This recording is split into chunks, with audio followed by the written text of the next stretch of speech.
स्वागत है आप सभी का शिवम लेक्चरर में। आज हम सभी पढ़ेंगे सामाजिक विज्ञान का पेपर जो कि बोर्ड एग्जाम 2025 के लिए सबसे ज़्यादा इम्पोर्टेंट है। तो आप लोग वीडियो को अंत तक देखिएगा।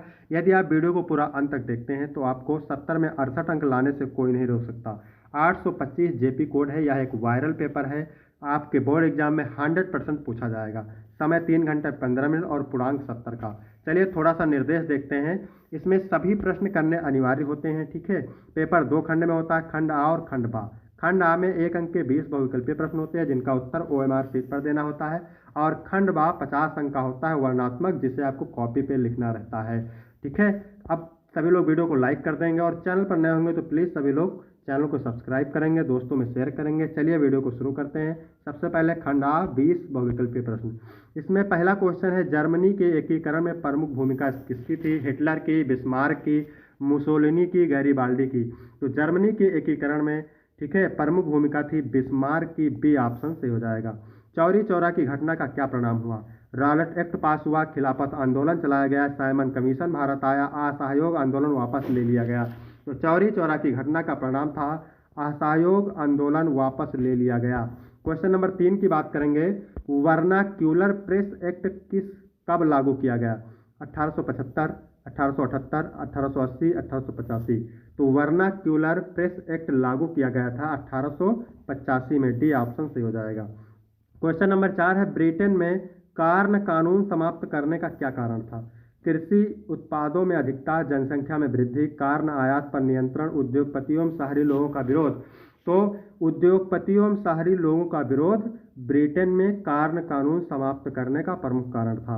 आर्थिक महामंदी का प्रारंभ कब से हुआ? 1928, 1929, 1930, 1932? तो आर्थिक महामंदी का प्रारंभ हुआ था 1929 में। बी ऑप्शन बिल्कुल सही हो जाएगा। क्वेश्चन नंबर 6 है, निम्नलिखित में से किस देश के साथ बेल्जियम अपनी सीमा साझा करता है? इटली के साथ, स्विट्जरलैंड के साथ, लग्जमबर्ग के साथ, स्पेन के साथ? तो लग्जमबर्ग सही हो जाएगा, सी ऑप्शन। निम्नलिखित में से कौन सा संघ सूची का विषय है? व्यापार, शिक्षा, कृषि या विदेशी कार्य? तो संघ सूची का विषय विदेशी कार्य है।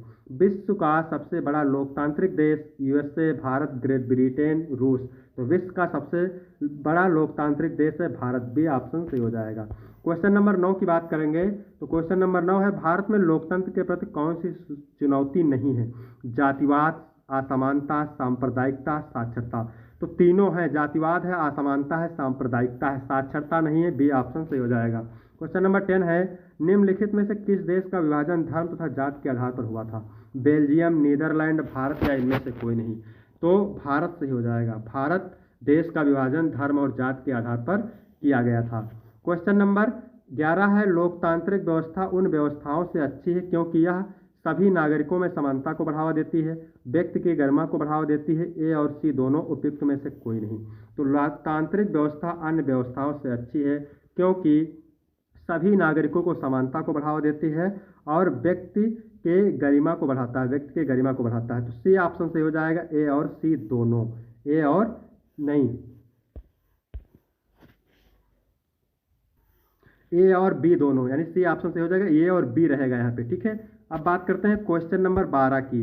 निम्नलिखित में से कौन सा खनिज अधात्विक है? बॉक्साइट, जस्ता, अम्रक या मैग्नीज? तो निम्नलिखित में से कौन सा खनिज धात्विक है? बॉक्साइट है, जस्ता है, अम्रक है या मैग्नीज है? तो अम्रक है, सी ऑप्शन से हो जाएगा। क्वेश्चन नंबर 13 है, निम्नलिखित में से कौन सा परंपरागत साधन है? सौर ऊर्जा, ज्वारीय ऊर्जा, कोयला या पवन ऊर्जा? तो इसमें से आप देखेंगे तो इसका कोयला सही हो जाएगा। सी ऑप्शन बिल्कुल सही हो जाएगा। क्वेश्चन नंबर 14 है, निम्नलिखित में से किसको कृषि एवं सहायक क्षेत्रक भी कहते हैं? प्राथमिक क्षेत्रक को, द्वितीय क्षेत्रक को, तृतीय क्षेत्रक को, चतुर्थ क्षेत्रक को? तो देखिए इसमें सही हो जाएगा आपका प्राथमिक क्षेत्रक, यानी प्राथमिक क्षेत्रक को कृषि एवं सहायक क्षेत्रक भी कहते हैं। निम्नलिखित में से कौन सा व्यक्ति संगठित क्षेत्रक के अंतर्गत आता है? दैनिक कृषि मजदूर, बैंक मैनेजर, सैनिक, राजपत्रित अधिकारी? तो दैनिक कृषि मजदूर ये किसके अंतर्गत आता है? व्यक्ति संगठित क्षेत्रक के अंतर्गत। मोनाजाइट रेत में निम्नलिखित में से कौन सा खनिज पाया जाता है? यूरेनियम, कोयला, थोरियम या खनिज तेल? तो मोनोजाइट रेत में थोरियम खनिज पाया जाता है। सी ऑप्शन सही हो जाएगा। क्वेश्चन नंबर 17 है, क्या है देखिए, निम्नलिखित में से किस पड़ोसी देश की स्थिति मानव विकास की दृष्टि से भारत से बेहतर है? बांग्लादेश, पाकिस्तान, श्रीलंका, नेपाल। तो श्रीलंका हो जाएगा। ठीक है। भारत में आर्थिक उदारीकरण की शुरुआत कब हुई थी? तो 1951 में हुई थी, 1991 में। सी ऑप्शन सही हो जाएगा। भारतीय रेल में रेल प्रखंडों की संख्या कितनी है? 18 है। बी ऑप्शन बिल्कुल सही हो जाएगा। क्वेश्चन नंबर 20 की बात करें तो क्वेश्चन नंबर 20 है, निम्नलिखित में से कौन सी फलीदार फसल है? मोटे अनाज, ज्वार, दालें या चावल? तो मोटे अनाज, ए ऑप्शन सही हो जाएगा। अब बात करेंगे खंड बाकी, लघु उत्तरीय प्रश्न। ठीक है। वर्णात्मक फर्स्ट, उत्तर लगभग 80 शब्दों में देना है। तो देख लीजिए, मोस्ट इंपॉर्टेंट प्रश्न, आप जरूर इनको तैयार करेंगे। ठीक है। भारत की आर्थिक और राजनीतिक स्थिति पर प्रथम विश्व युद्ध के प्रभाव का विश्लेषण कीजिए, 4 नंबर का है। अथवा ऑटो वान बिस्मार्क को जर्मनी के एकीकरण का जनक क्यों कहा जाता है? 2 कारण लिखिए।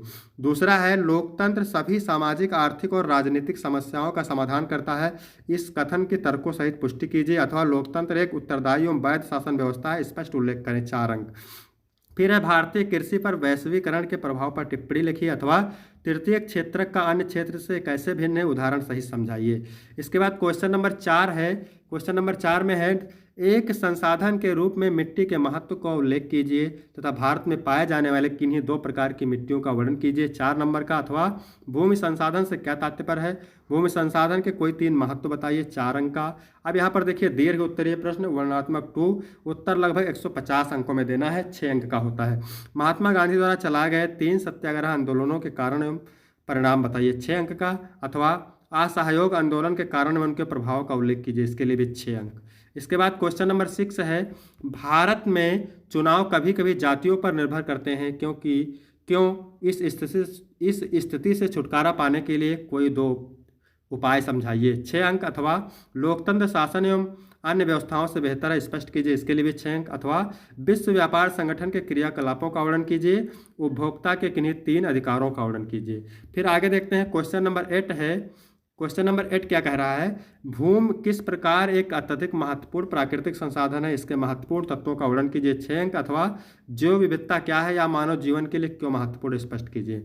आप देखेंगे मानचित्र संबंधी कार्य तो दिया गया है, निर्देश दिए गए भारत के मानचित्र में निम्नलिखित को दर्शाइए, 5 अंक का होता है। आप यहाँ पर मानचित्र देख सकते हैं, एक मानचित्र मिलेगा तो आपको दर्शाना रहेगा। फिर यहाँ पर देख सकते हैं, ठीक है, ये है, आपको मानचित्र मिलेगा, उस पर आपको दर्शाना रहेगा।